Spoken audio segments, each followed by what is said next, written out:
Être bien dans ses pompes, c'est important et encore plus dans ses chaussures de ski. Semelles, chaussettes chauffantes pour les frileux ou chaussons adaptés à votre pied, c'est le pari de Sidas, basé à Voiron. Vérifier les 1405 mètres de câbles tracteurs, le contrôle de la poulie motrice ou changer 3 câbles de tension. Ce sont quelques-uns des travaux qui attendent les techniciens du téléphérique de Grenoble pendant un mois. Et puis c'est sur la plaine des Grenouilles, à 1850 mètres d'altitude, qu'a eu lieu ce dimanche la première course de ski de fond longue distance de la saison, l'Alpe d'Huez Ski Marathon, une première pour la station de Loison. Bonsoir à tous, bienvenue dans ce JT du mercredi 9 janvier 2019, toutes les heures à partir de 18h. C'est l'essentiel de l'actualité du Grand Grenoble en moins de 10 minutes. C'était le coup d'envoi des soldes ce mercredi à 8h. Une heure plus tard, le site de vente en ligne Spartoo, toujours géré par un des 3 grenoblois fondateurs, Boris Saragaglia, avait déjà reçu 190 000 visites et envoyé 10 000 colis. La marque possède aussi depuis quelques années des points de vente physiques. Comme les autres commerces de l'arrondissement de Grenoble, ils seront exceptionnellement autorisés à ouvrir les dimanches 13 et 20 janvier. Une décision du préfet de l'Isère, sollicitée par la Chambre de commerce et d'industrie de Grenoble, est prise en concertation avec les organisations syndicales pour pallier la baisse d'activité et le manque à gagner de ces dernières semaines en raison des mouvements sociaux. Si vous avez trouvé chaussures à votre pied, l'idéal pour faire la paire est encore de lui associer une semelle conçue exactement avec vos mensurations. Un plus, surtout pour pratiquer une activité sportive dans des chaussures dédiées à la marche ou au ski. L'entreprise voironnaise Sidas est leader dans le secteur. Présentation avec Julie Ségala. Échauffement, ampoule, entorse, douleur au genou, qu'ils courent sur route ou en montagne, 50% des pratiquants en moyenne se blessent chaque année. La faute souvent à un équipement mal adapté. Allier maintien, confort, souplesse et performance, c'est le pari de la société Sidas. Expert en innovation, la marque sprint aujourd'hui sur le marché du running et du ski. Et pour fabriquer du quasi sur mesure, ils s'entourent de spécialistes et utilisent leurs propres machines, véritables bijoux de technologie. Soit on met les capteurs, soit on utilise des plateformes de pression, soit on va travailler plutôt sur de la vidéo. On va mesurer les pieds en 3D, au millimètre près. On est capable de savoir quelle est la forme de leurs pieds, mais surtout on va analyser leurs mouvements. Donc souvent c'est à l'œil, ou alors on s'appuie sur des experts. On a tout un réseau d'experts qui connaissent parfaitement le milieu du golf, de la course à pied, du ski, qui eux vont nous faire remonter les besoins biomécaniques par rapport à telle ou telle activité. Qu'il soit plat, neutre ou creux, chaque pied a sa semelle Sidas. Des innovations transversales adaptées à chaque produit, même en matière médicale. Grâce à sa marque Podiatech, chaque pathologie a sa semelle orthopédique. On va faire ensuite une analyse statique pour vérifier la morphologie quand la personne est debout, au niveau de ses genoux, au niveau de ses arrière-pieds, comment la personne se positionne dans l'espace. On va faire une analyse dynamique pour vérifier comment elle marche, chaussée, déchaussée, selon aussi les besoins. On va regarder l'usure de ses chaussures. On va faire aussi une analyse baropodométrique pour vérifier les points de pression, pour à la fin essayer de délivrer la semelle qui correspond le plus aux attentes et qui peut solutionner au mieux la problématique qui a été soulevée en début d'examen. Innover encore et toujours, c'est la marque de fabrique de la société Sidas, un savoir-faire reconnu puisqu'entre 2008 et 2013, la marque a été récompensée pour plusieurs produits comme le chausson chauffant, les chaussettes 3Fit ou encore la machine Flash Fit qui chauffe et adapte les semelles à votre morphologie. Et pour tous ceux qui détestent marcher avec des chaussures de ski, on en connaît à la rédaction. Sidas propose également des semelles qui se fixent sous les chaussures pour faciliter le déroulé du pas. Un immeuble du centre-ville de Grenoble évacué mardi soir en raison d'un risque d'effondrement. Vers 18h, les sapeurs-pompiers ont été appelés suite à l'effondrement d'une partie de l'escalier du 20 rue Gabriel-Péry. Ils ont évacué le seul occupant alors présent et les autres habitants se sont vus refuser d'entrer dans le bâtiment.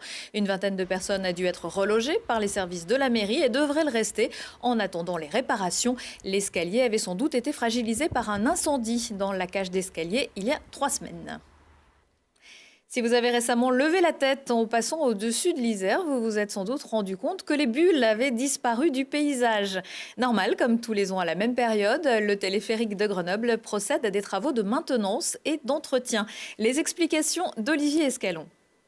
En 2018, le téléphérique de la Bastille a accueilli 320 000 passagers. Pour assurer la sécurité de ses usagers, les équipes de la régie réalisent, outre l'entretien régulier des installations, des opérations de maintenance et de rénovation plus lourdes une fois par an. Traditionnellement, cela se traduit par une fermeture d'1 mois pendant la période de fréquentation la plus faible, à savoir le mois de janvier. Cette remontée est une des plus fréquentées de France. Nous tournons 4200 heures par an. C'est extraordinaire, c'est beaucoup plus que les remontées qui sont en station de ski, qui elles ne tournent que pendant la période de ski évidemment. Donc pour ça, nous avons besoin d'avoir une maintenance extrêmement suivie et c'est ce que nous faisons à cette occasion. 2 systèmes de câbles permettent d'assurer le fonctionnement. Le câble tracteur d'une longueur de 1405 mètres qui tracte les cabines à la montée et qui les retient à la descente.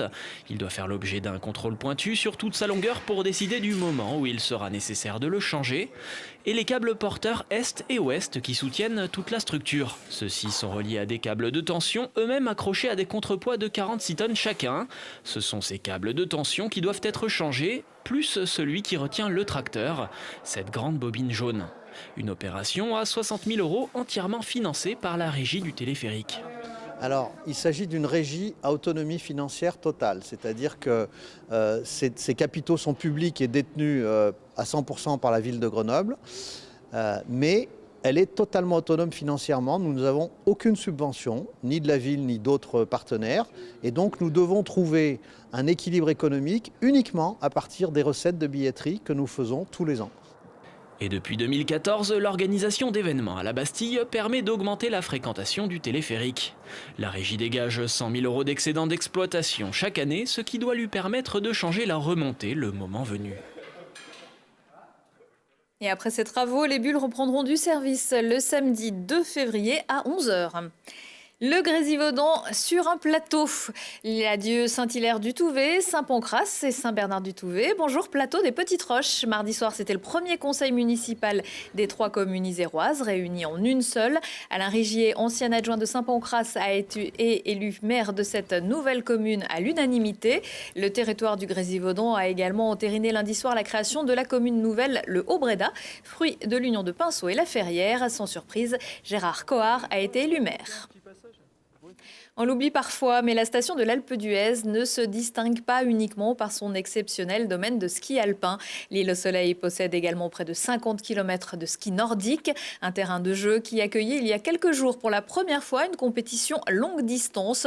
Au programme sur la plaine des Grenouilles, une boucle de 30 km et 700 mètres de dénivelé. Voyez le reportage de Guillaume Thébault de l'Alpe d'Huez TV.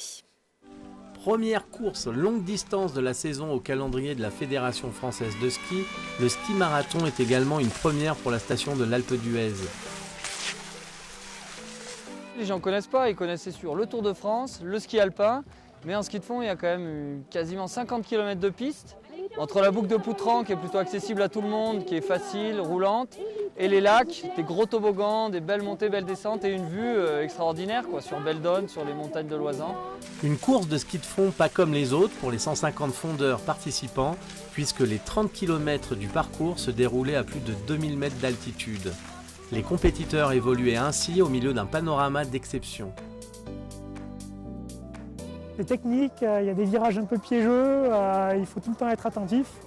Et donc c'est ça qui est sympa. Et puis après, on va dire la difficulté aussi, c'est l'altitude. Parce que courir à plus de 2000, ça fait mal. C'est quand même sympa de pouvoir évoluer. C'est des pistes qu'on n'a pas du tout l'habitude de voir habituellement. Pouvoir aller vers les lacs et tout, c'est vraiment joli. Margot Ribet et Jérémy Milraud, des habitués de la célèbre Transjurassienne, remportent l'épreuve. A noter la présence de Rudy Mollard, un habitué de l'Alpe d'Huez, mais sur 2 roues. J'adore ça pour la tête, niveau mental, voilà, ça me sort un peu de l'environnement vélo où nos saisons sont assez longues et là je me régale des journées comme aujourd'hui, c'est super. Mais quand on est cycliste, on n'a pas trop de technique sur les skis, donc ça nous arrange quand c'est dur. Donc là, je me suis régalé, j'espère revenir l'année prochaine.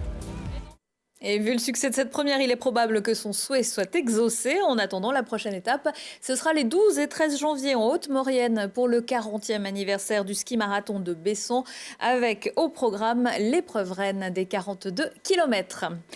La force était avec eux mardi soir. Les brûleurs de loups ont pulvérisé l'Étoile Noire de Strasbourg, 9-0. Sur la glace alsacienne, les Grenoblois ont fait des étincelles, à commencer par Leclerc qui a marqué les 2 premiers buts. Grenoble reprend donc du poil de la bête après sa défaite il y a quelques jours à Amiens. Prochain match ce vendredi à 20h à Pôle Sud face à Angers.